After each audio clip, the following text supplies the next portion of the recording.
is the wee hours of the morning, and I'm joined by a man looking pretty in pink. This is the PFF forecast. It is almost 1 a.m.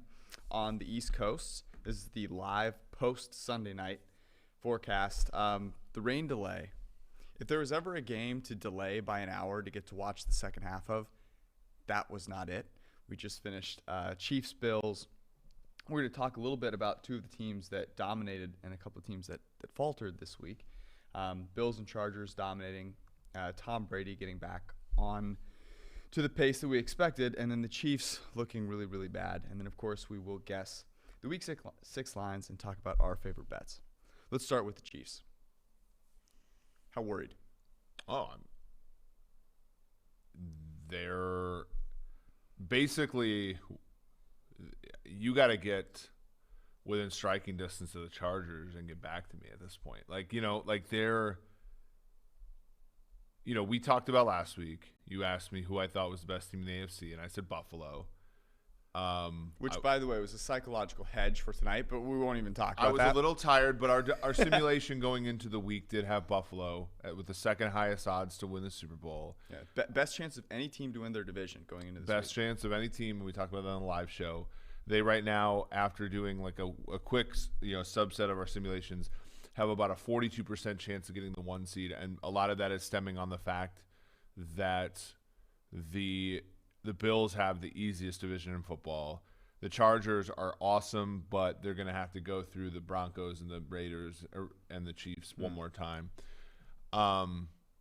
So it's a cakewalk for Buffalo, really. I mean, you look at this league, and Tampa and Buffalo might have two really kind of simple, easy schedules on their way to the 1 seed, and they should be the favorite, and our simulation said so. The other thing that was interesting was up until this week, the betting markets were giving Kansas City basically like minus 110 to win the AFC West. We had them as the favorites, but only at 33%. And I think it's all on display here, right? There's so much noise in football that a team being able to rattle off, multiple 10 consecutive wins, let's say, it's just not in the cards, especially when there's just not reliable aspects of this Chiefs team anymore. We want to talk about the defense. Everybody on Twitter wants to talk about this defense, Daniel Sorensen, whatever. The fact of the matter is Andy Reid has not called a good game yet this year. And Patrick Mahomes hasn't really played. Patrick Mahomes has played well, don't get me wrong, at times, and the Chiefs offense going into the week was leading the NFL in percentage of drives that resulted in points. But tonight, he did not play well. If you want to complain about the defense in the first half, go ahead. The defense played really well in the second half. It got 3 consecutive stops. Good enough. Well, relative to how terrible they are. They played easily well enough for them to win that game. And I just got to say this, a couple things here. First off, big Andy Reid fan. Brandon Staley has lapped him at this point. It's a joke, dude. They don't take advantage of fourth downs. They're not going for 2. Their scheme is boring. There's no creativity. There's no juice to that team. None. Absolutely zero juice to the Kansas City Chiefs offense. They invested heavily in an offensive line that looks average. Orlando Brown, average. They're not running the ball particularly well. All of the things that we've talked about for a while. And you can have Patrick Mahomes, and Patrick Mahomes is still the guy I'd take number 1 overall. Justin Herbert is the guy that looks like Patrick Mahomes used to look. He has multiple receivers on the field that are all getting open. Brandon Staley is allowing him to press down on the gas pedal. They had no answers for a Buffalo Bills defense, which, while good, didn't do anything crazy. They didn't blitz Patrick Mahomes once in this entire game. They played quarters, cover 2, and cover 6 pretty much the entire game. And Patrick Mahomes and the Kansas City Chiefs were unable to beat it. I'd be fairly concerned. Of course, yeah. I mean, there's really nothing to that. I mean, the cavalry's not coming for Kansas City. You put Chris Jones in the game tonight, it makes a small difference. It doesn't make that big of a difference. You put Willie Gay in there. I thought he looked pretty good along with Nick Bolton, but you put Juan Thornhill in place of Daniel Sorensen, and maybe you make a tackle or two, you don't bust the coverage or whatever. But you're still not good enough offensively tonight to win that football game. And like I think this sounds bad. It looks like Clyde Edwards-Helaire is legitimately injured. The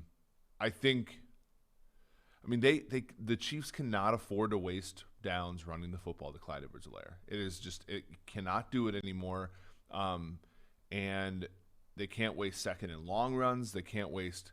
They don't have a running back that they can throw to underneath. Mahomes, I've been saying this for weeks, but like that offense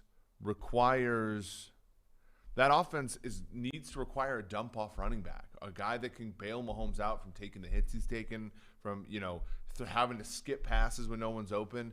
Yeah. Austin Eckler, you might say. Yeah, well, and Austin Eckler seems like a really good one. Where was he drafted? I think 31st. Oh, 32nd, whatever it was. Okay, here's what stuck out to me this week. The Bills, obviously, on Sunday night were fantastic, and that was something that I was very curious about, in large part because they had faced the easiest schedule in the NFL up to this point. As they mentioned on the broadcast, a few backup quarterbacks in a row, whatever. And they came into Kansas City on the road, even after a delay in which they were in the visiting locker room just like cooking for an hour. Yeah, eating like eating apparently bad peanut butter and jelly sandwiches. Misshapen peanut butter and jelly sandwiches. What's your take on that, by the way? What's the right ratio of peanut butter to jelly? I said on Twitter that you need to have I don't think it's ready level amounts of jelly. I don't know what that means. I was the Bootylicious song. Like you need to have those. You need to have that much jelly before I think the ratio is in a good place. Too much peanut butter, I think the peanut butter and jelly sandwich sucks.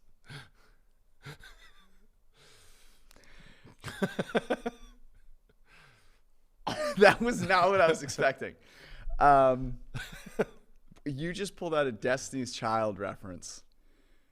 Wearing a my favorite team has got blown out on Sunday Night Football. I stayed up until it's fucking 1 a.m. I asked you for a peanut butter and jelly ratio.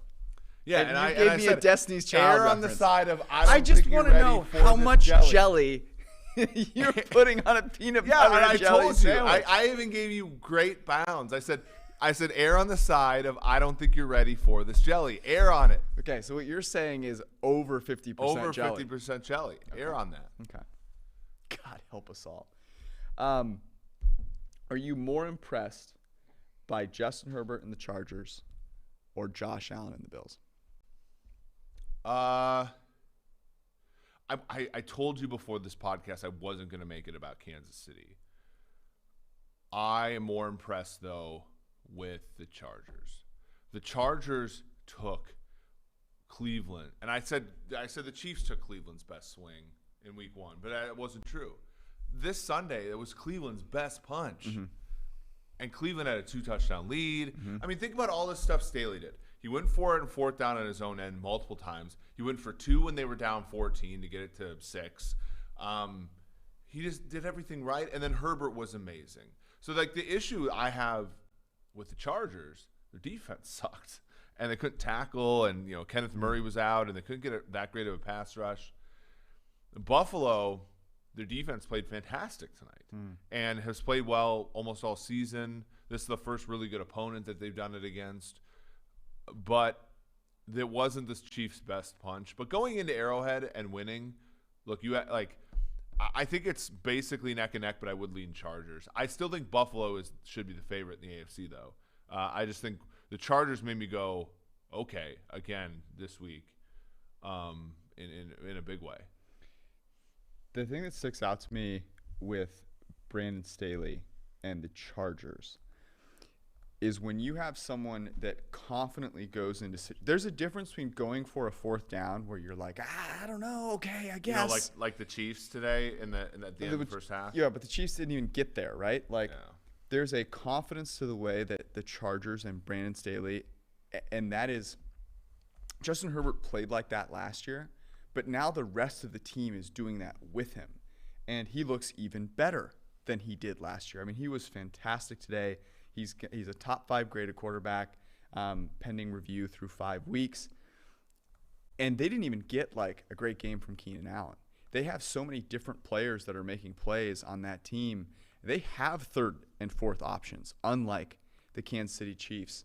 I think it's obviously too early to call, between the Bills and the Chargers. And obviously both of them have beaten the Chiefs, and you might say that the Bills' win on the road was a little more impressive. Mm-hmm.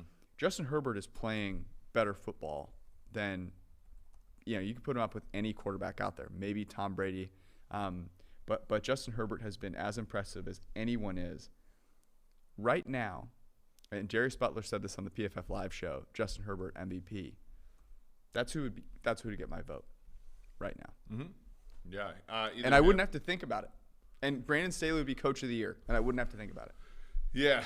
Do you get the feeling this is going to be one of those interesting ones, right, where this is the 2018 year for Kansas City for the Chargers, where like you sweep all the awards, mm-hmm. and then maybe Buffalo wins the Super Bowl or something like that. But I can see it. I mean, everything about the Chargers is playing well right now. Even Storm Norton had a good game. I know Clowney didn't play much or at all in this game, so they had to do was neutralize Garrett, but they kind of did, and I think very impressive game. I think the X factor is when they meet if they meet in the playoffs. To me, the X factor could very well be someone like Josh Allen's legs, where he's been there before, he understands the moment, he's mm-hmm. able to leverage those in a way that maybe Justin Herbert isn't comfortable with quite yet. Yeah. And that could be Herbert's got good legs too. Oh, absolutely. But I think it's just more of like the sense of the moment. When Josh Allen first had those opportunities, remember we saw him in the playoffs, we're like, dude, what's going on here? And I'm not saying Justin Herbert will look like that, but that could be an X factor when we get there. I think it's very important to look at, when you look at the landscape of the AFC, you think about who the contenders are. Throw the Chiefs out. The Chiefs are probably fifth right now, just mm-hmm. because of their record. Like let's power rank the AFC. Some of these games are noisy, but like they mm-hmm. matter, right? Like you can't overcome this. I said, I sent you these numbers for the halftime show. If the Chiefs would have won tonight, they would have had the highest probability of having the 1 seed in the AFC, like a little over 18%. They're now at 3.5%. They're out of they basically have to do what Tampa Bay did last year, which is they got swept by New Orleans, lay low, kind of get hot at the end, and then win a bunch of road playoff games. That's their goal. Which, by the way, they can, very possible. But I'm not holding my breath. The AFC to me goes, and I want to talk a little bit about this. Buffalo, mm-hmm. and when you look at Buffalo, you have a fantastic head coach. Mm-hmm. Fantastic head coach, good offensive coordinator in Dable, and a very good defensive coordinator in Leslie Frazier. So organizationally, extremely sharp. I think after that, you have to go probably LA Chargers. Mm-hmm. Brandon Staley says all the right things. We don't even talk about the fact that he basically quoted that article I wrote about pressures the other day, where he said pressures are what you select for, and then sacks come. Very smart with it. He's actually listening to this podcast right now. Well, hey, Brandon, very good job. Congratulations on leading the AFC West. Yeah. So very smart, but also you have the rocket arm quarterback. Both of those teams have the rocket arm quarterback in addition to being very intelligent. Mm-hmm. I think third, you have to go with Baltimore. And we talk about Baltimore on this podcast all the time. Extremely smart. Mm-hmm. Got a lot going for it. Obviously very fragile this year because of injuries, but have overcome them for the most part, gotten lucky in Detroit, et cetera, et cetera. 7-point favorites tonight against Indianapolis. That certainly – but they also have an MVP caliber quarterback. And I think after that you have to go with Cleveland, which again, what does Cleveland have? Cleveland has a very smart organization, very bright head coach, and they have a very tough decision to make at quarterback. Yep. You know what? And I was hoping that you were going to have something different than my 5. That's exactly how I would rank the 5 in the AFC, going Buffalo, Chargers, who was third again? Baltimore. And the thing with Cleveland, they had was a 3rd and 10 mm-hmm. against the Chargers, and they could have thrown to try and win the game, and they ran the ball. I know. and we're sitting there watching the game upstairs, and I turned around and I said, that's the sign right there. If you don't have this is like if there's probably like 3 or 4 different things that you could put up there and be like, this is the criteria for, do you have the quarterback yet? Yep. One of them is, I need to throw the ball to win the game versus run it to run some clock. Yep. What do you do? And if you have Patrick Mahomes, or you have Josh Allen, or you have Justin Herbert, like Brandon Staley is throwing the fucking ball. Yeah. Damn it. I know. He's throwing the ball on those plays, and they did not. And so I think for that reason, I really believe you have a kind of a top tier. It's weird because Cleveland is so sound everywhere else, but the quarterback matters so much. Yep, and they do not trust the guy. They don't trust. And here's what I'll say about that: good for them. If they don't want to sign him to a deal, don't pretend. Like you're not in this thing to make participation trophies, right? Especially when you have the cachet that Stefanski has coming off an 11-5 season, a playoff win. Here's a question I have for you to just sort of close out the AFC discussion. Okay, so you have those 4 teams. Mm-hmm. Kansas City kind of 5th-ish. I mean, I would still put Kansas City maybe ahead of Cleveland, but it's hard, obviously. So you have 5 teams there. Tennessee's obviously going to win the AFC South. It seems pretty clear, even though I don't think they're a good team. We have them 0.3 points better than the average team on a neutral field. But Kansas City, as bad as they look tonight, needs to go ahead of Cleveland. Okay, so they're 4th. They're 4th. And then Cleveland's 5th. Tennessee is we're not wasting our time. Okay, because I was going to ask 1 you who's the 7th best team in the AFC? Let's move to the NFC. Because you can't make a case for Las Vegas. This is a Wednesday night topic, okay? Here, it is 1 a.m. I'll make a case. One last case. Great. You have 10 seconds. The Bengals. Fantastic. I agree. Joe Burrow is pretty freaking good. Joe Burrow has played fantastically, yes. Let's go to the NFC real quick. Tampa Bay comes back, destroys Miami. Yeah. And then you say, okay, like Green Bay barely beat Cincinnati. They were a favorite on the road. New Orleans does win today in Washington. Arizona is still undefeated, beats Trey Lance. Who's the second best team? You know, the Rams obviously lost to Arizona, but then beat Geno Smith. Like, do you feel confident about any team? No. After the Bucks? No, I would say it's a dog. Well, no, actually I do. I'll say this. I actually do. I think the Dallas Cowboys have the Dallas Cowboys are a really smart defensive coordinator away from being kind of the similar team to the Chargers. Yeah. Kellen Moore's doing great things. Dak Prescott is in that tier, very much so. The receivers for Dallas are amazing. The running backs for Dallas are doing what they're supposed to do. No, Tony Pollard is amazing. And in that defense, I don't think the defense is not prohibitively bad anymore. And so, could it be Green Bay? Yeah. Could it be the Los Angeles Rams? Yeah. But I think right now, if I'm let's say my life depends on it, I have to bet on it against a team in the NFC other than Tampa, I'm scared shitless of betting against Dallas because Dallas can just do what they've done to the last handful of opponents, which is just throw the ball all over them, right? And that's what they've done. Yeah. So here's the way I would think about it. Which of these teams would I most want to bet on as an underdog against the Bucks? So I'll kind of go through them here. Arizona, the problem with Arizona is that there was a play where the Niners schemed, I think it was Debo, wide open. Trey Lance hit him. And I thought to myself, the Arizona Cardinals and Cliff Kingsbury haven't schemed that much open space in total all season. That's the problem. Kyler Murray had a little bit of an arm thing going on this week, and it was a catastrophe. Their offense was not very good. So it's not the Cardinals. Green Bay, interestingly, has the best set of superstars, but no Jair Alexander potentially for the rest of the season.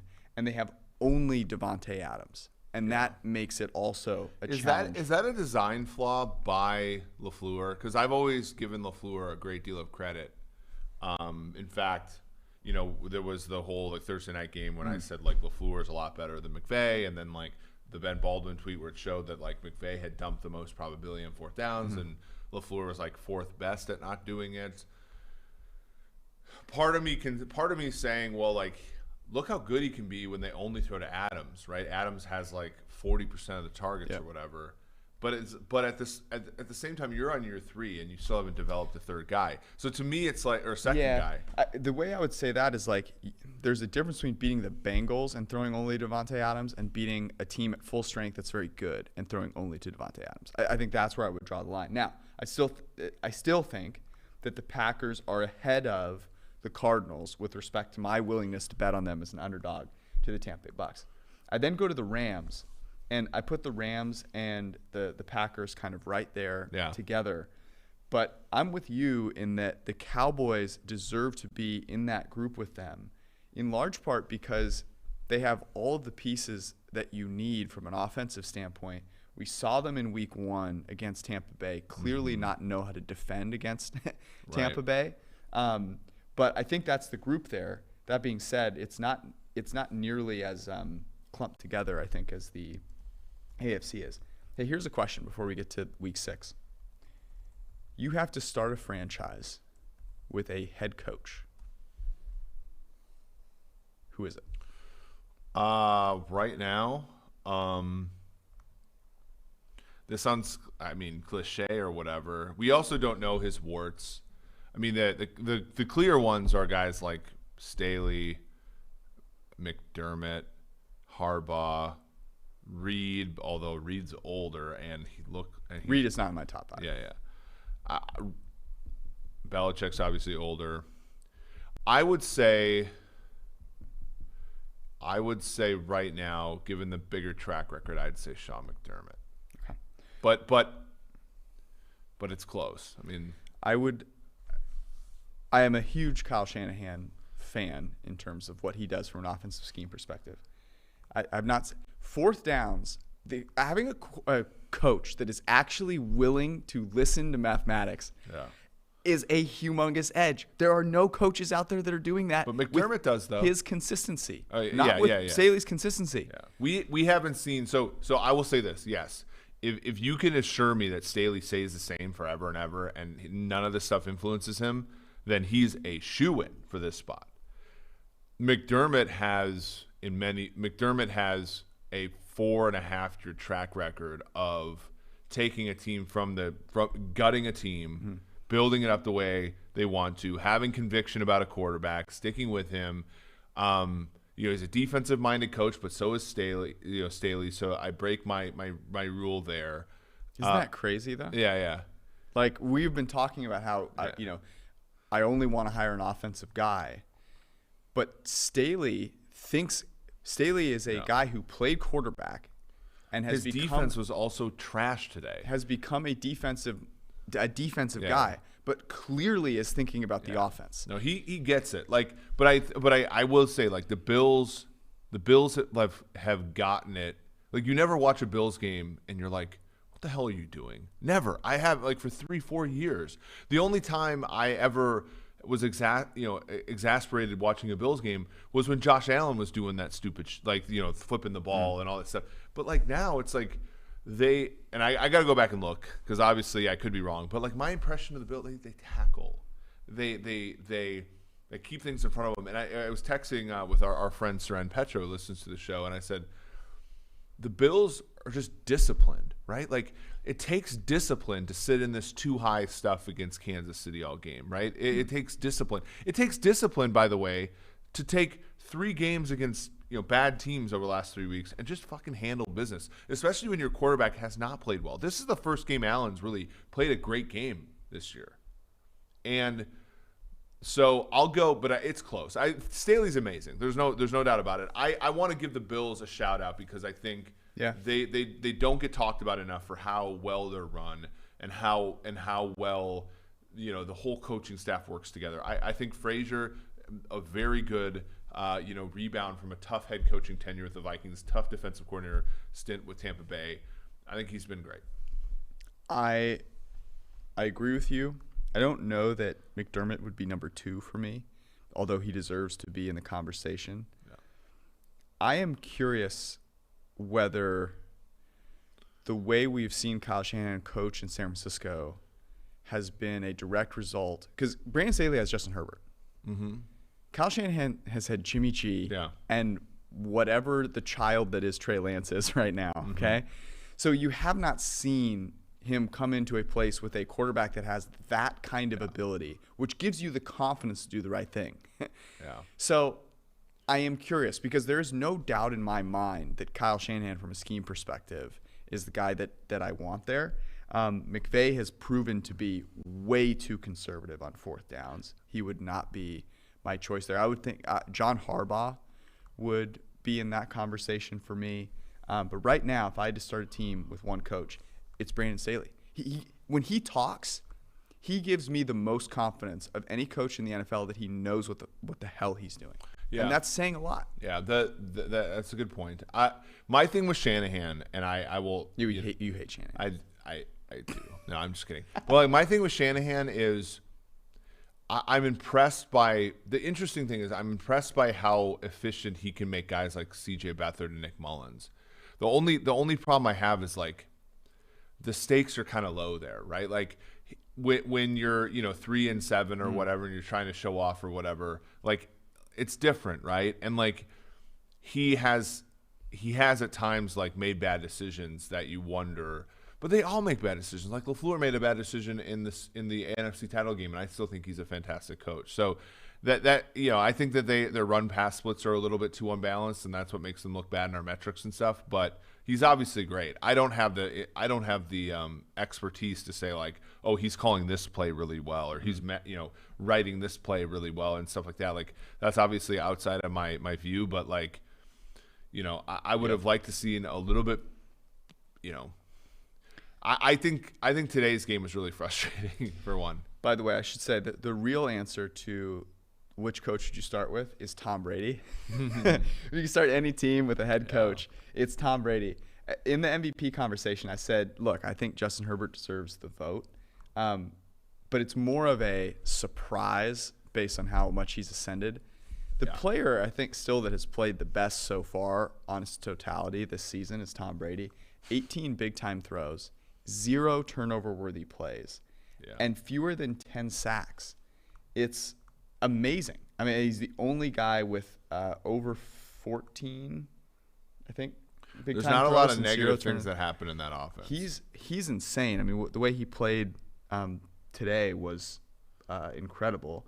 And, aside from even in that Rams game where they were completely depleted from a defensive back perspective, he still fought. I think those 2 big primetime games where he didn't play particularly well are the reason he doesn't get the MVP right now. Might be a chance to buy there.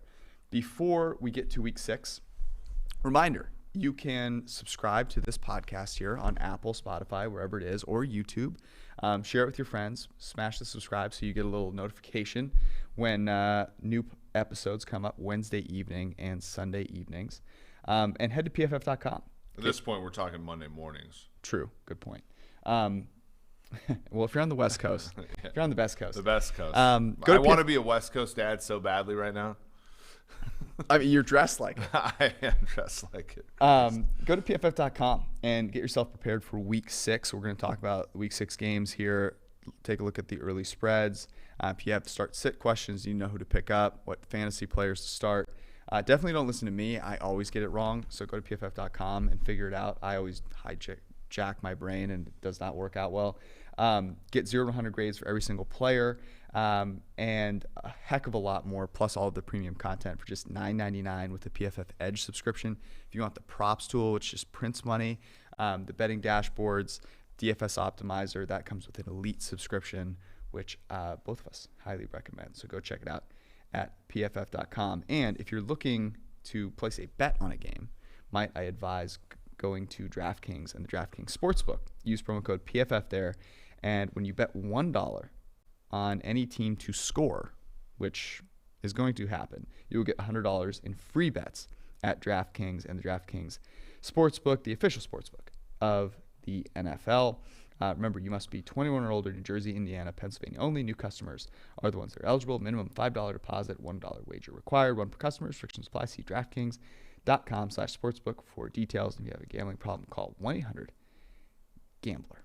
All right, week 6, Thursday night. So for anyone that's new, we go through, we guess the lines, we see what the lines actually are, and we decide whether we want to bet that game right now. Last week's picks, by the way, we went 3-2 on our write-ups. There are now 12, 11, and 1.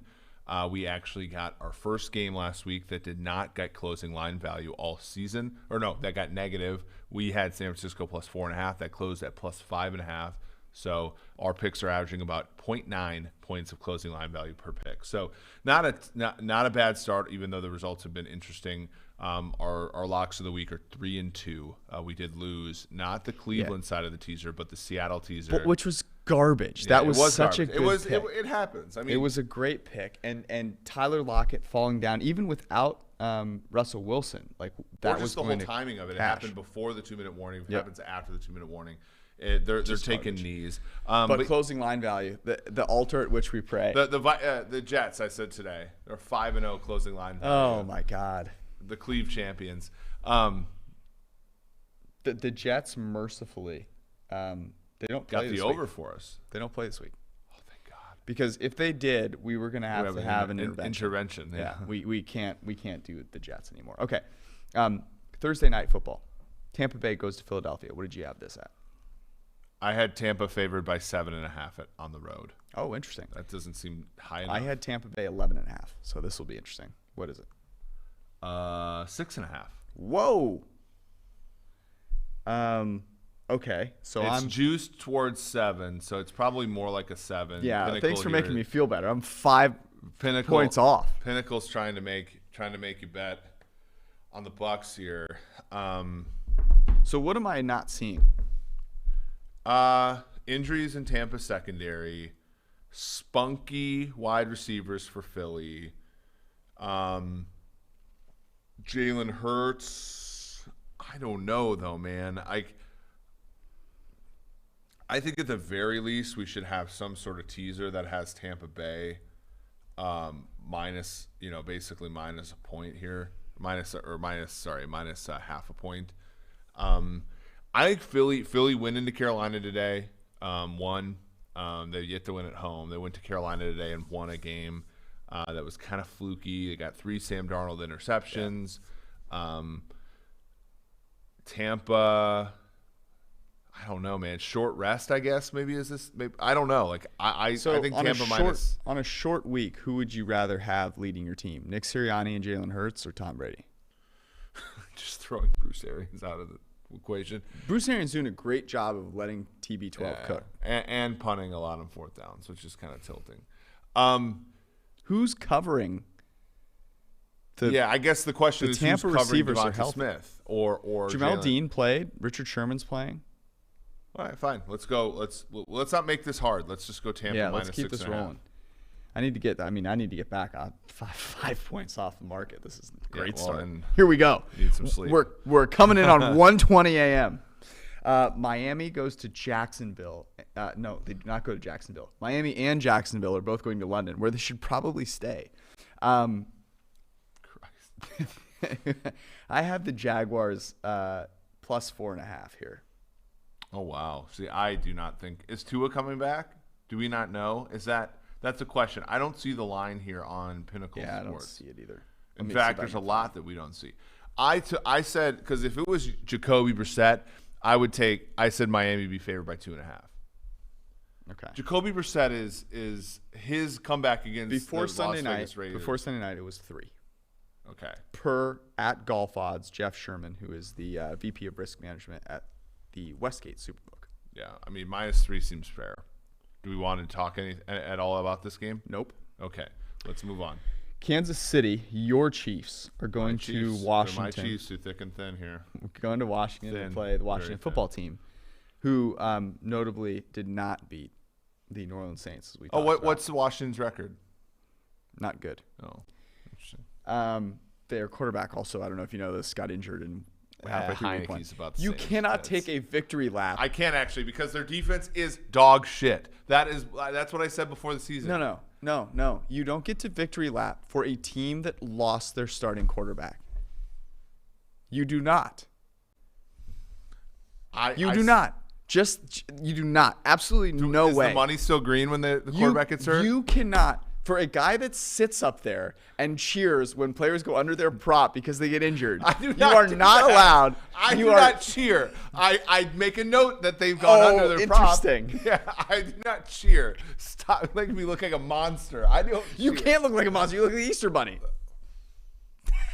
I do not cheer. I make a note that A subtle fist bump. Okay. that they go under their prop when they get injured. You do. Clyde An Edwards-Helaire, audible note. Season total 900.5 yards.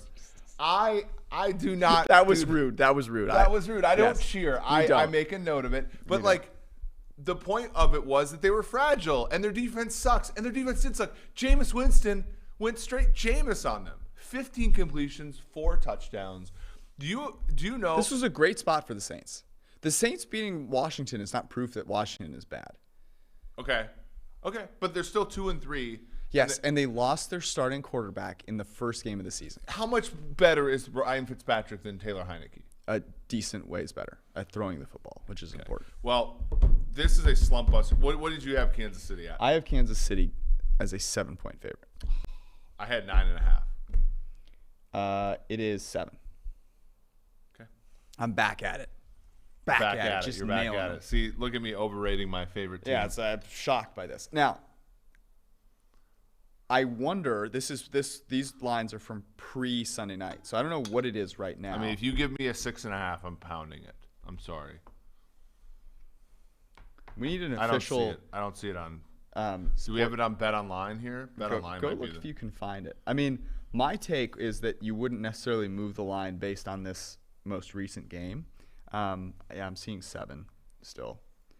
Okay. Yeah. Yeah. Bet Online has the majority of these. Okay. So I don't know, man.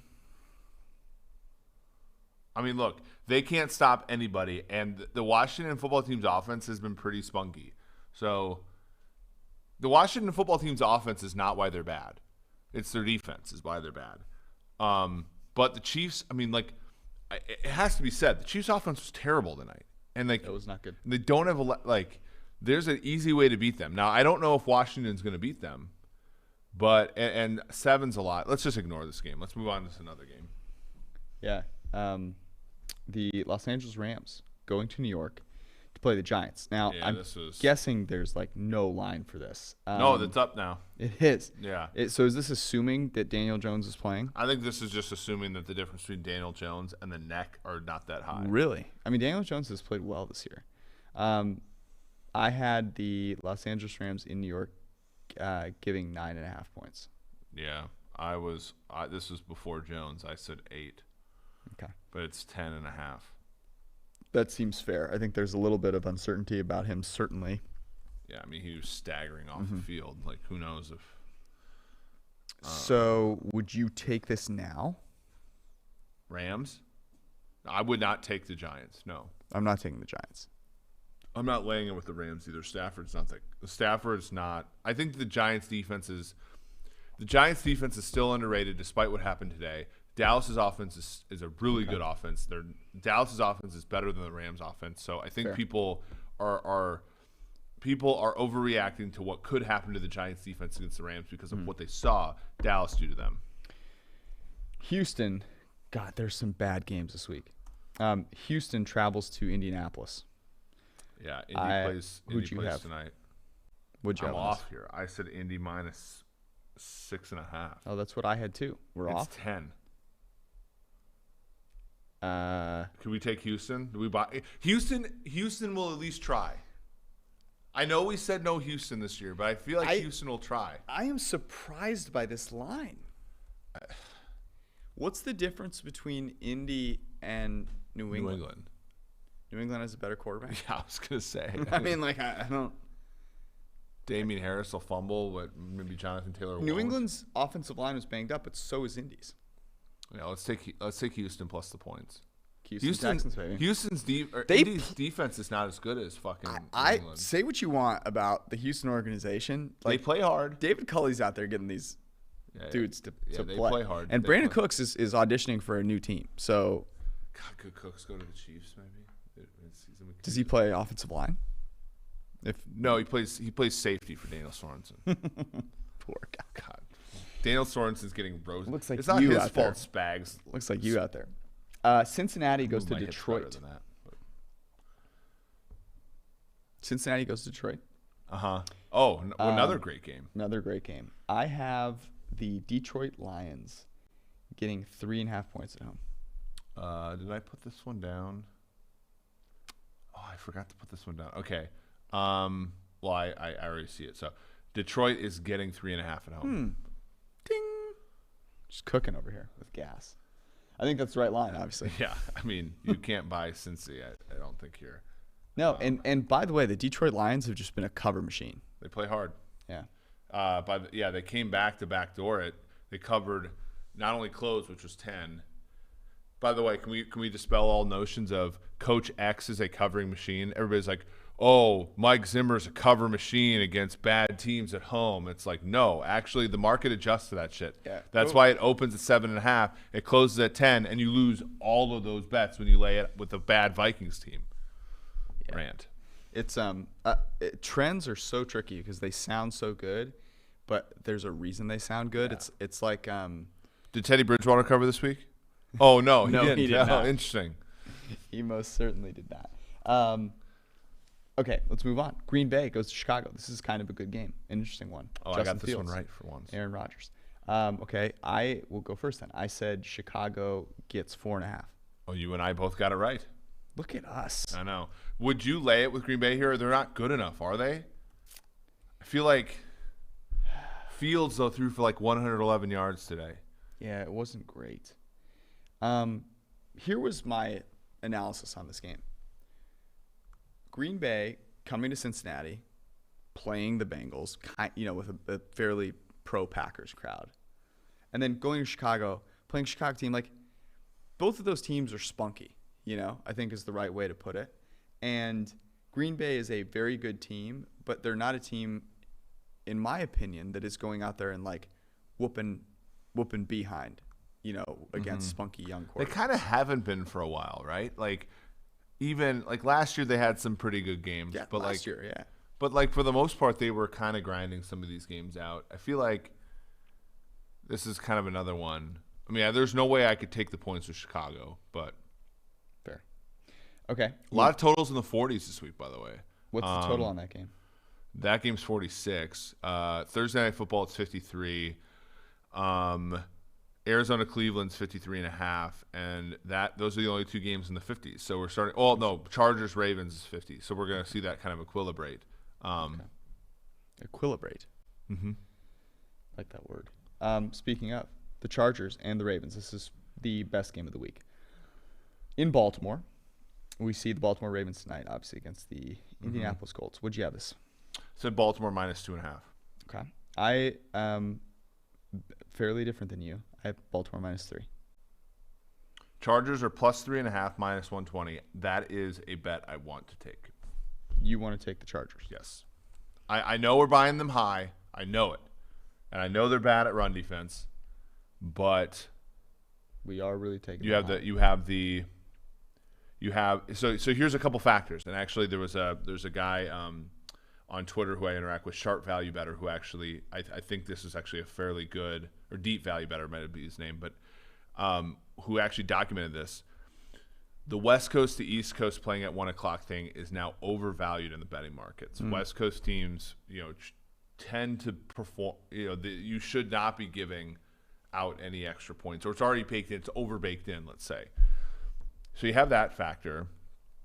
The Ravens are getting one less day of rest. Now, the Ravens have been undefeated on one less day of rest forever. It's crazy. I can't remember the exact stat, but they're also very good and prepared. But you're getting 3 in the hook. This game's gonna be close. The other thing I like about this game, over 50. This game goes over 50. Yes. here's what I like about this game, and I'm with you on the Chargers here, even though we're buying them at the top of the market. What I like about this game is the type of defenders that the Chargers have are the type of defenders that I want when I'm facing Lamar Jackson. They kind of have Derwin James is a Lamar Jackson-esque athlete on the other side of the ball, right? They have some really athletic linemen. Their corners are and safeties are able to kind of play all over the field. I like Brandon Staley in that matchup against the Ravens, and I'm there with you. Minnesota goes to Carolina. I have this as a pick. I made Carolina -2.5. It is a pick, though. Carolina's shaded a little bit. Carolina's -115. Vikings are -105. Carolina stinks. Yeah, but the Vikings stink. Exactly. It's a stink. Stink versus stink. But don't you? Well, I guess home field advantage is basically Trace. I'll have to go back and look. What's the total on this game? 47. Okay. I think the handicap here is 2 bad offensive lines and 2 decent pass rushes. Like the Vikings, look, I shit on the Vikings all the time, but like they were good on them for signing Everson Griffin once he realized all their younger edge players stink besides Neil Hunter, because he's playing well. He had a couple sacks today, or a couple pressures at least. And the Panthers start Cam Irving / Braden Christensen / something at tackle. And the Panthers have Brian Burns and Hassan Reddick and guys that can make push up there. The Vikings did play Christian Darrisaw like a half the game today. Maybe he'll play the whole game because Rashad Hill got absolutely abused when he was in today. So you have a couple Kirks at quarterback. I mean, I could be convinced over 47, although we took over in their game. We bet over in their game today, and that wasn't close. But maybe you're getting a value here. Yeah, maybe. I don't know. Panthers have gone under their total. I'm trying to remember exactly. Yeah, the Sam Darnold spaceship is kind of crashing back to earth. Arizona goes to Cleveland, second best game of the weekend. In Cleveland, I have the Cleveland Browns favored by 2.5. Same. It is 3, but it's 3 come plus on. 1. Yeah, it's 2.5. There's no way that's a flat 3. It's 3 minus plus 100. Yeah, basically. Yeah. So that one doesn't look like we have any value because we basically guessed it. Total on that is what? 53.5. Yeah. I don't know. I'm nervous about the Cardinals. I'm nervous about what that offense looked like today. Yeah, same. And I was encouraged by how Baker played today. He's still not worth the $45 million, but he played well given the constraints of Baker Mayfield today. It's going to be so fascinating to see what they do with him. Yeah. Oh, if they get Jarvis back, that might be something to think about in this game because he's been out now 3 games. So if they get him back. What is the Cleveland Browns' path forward if they don't? Because we haven't seen no one's ever done this. Seen this, right? The Washington football team traded for Alex Smith and let Cousins go. That was basically the last time we saw a franchise-ish caliber quarterback leave. But they went 2 tags before they did that. Now Mayfield's on a 5th-year option, so it's still different. Cousins, who's a 4th-round pick. I think you find an unsuspecting team and you trade Baker to them for at least 1 first-round pick, if not a couple, and then you use that and your first-round pick to move up and get a quarterback. The problem is this year there probably isn't a quarterback worth that move. Yeah, Malik Willis. I don't know. Malik Willis, Matt Corral is actually really good, I think, but that's tough. Yeah, but honest to God, I think you just play Case Keenum for a year. That's hard. Yourself. That's hard to sell your. If you're a franchise, this is my opinion though. If you're a franchise that's smart enough to discern between a good quarterback that's not worth the money and a good enough quarterback that's worth the money, you have a good enough head coach / offensive coordinator to get decent play out of Case Keenum and keep the boat going. Geno Smith will be available. The Las Vegas Raiders are going to Denver to play the Denver Broncos. I have Denver favored by 2.5. Yeah, I said 2.5. It is like almost 3.5 actually. Whoa. People are not buying the Raiders. I'll take the Raiders here plus 3.5. Yes, so will I. Yeah. I mean, so here's the thing. Am I more like, I know Denver's got a good home field, but the Raiders have played there a bunch. The Raiders won there last year. This is simple. Better quarterback getting Better points. quarterback getting points. And unless Carr's like significantly hurt, he got injured a few times today. Like him over Bridgewater is a no contest. Bridgewater did not look great. Dallas plays at New England. I have New England getting 3. I had 2.5. It is basically 4. Yeah, that makes sense. I agree with all of that. Dallas is as advertised. Dallas is 5-0 against the spread, 4-1 straight up. Offense looks fantastic. Like this is the best extended stretch of play Dallas has had since 2016, since Zach's first If year. you're in 3 hours when Get Up starts, I can tell you how they'll open up with Yeah. Mike Greenberg and a monologue about the Yeah. Dallas Cowboys, and they'll talk about And that for an hour straight. they've earned it though. Like good for them, they've earned it so far. Agree. Seattle and Pittsburgh. Geno Smith and Ben Roethlisberger on Sunday Night Football.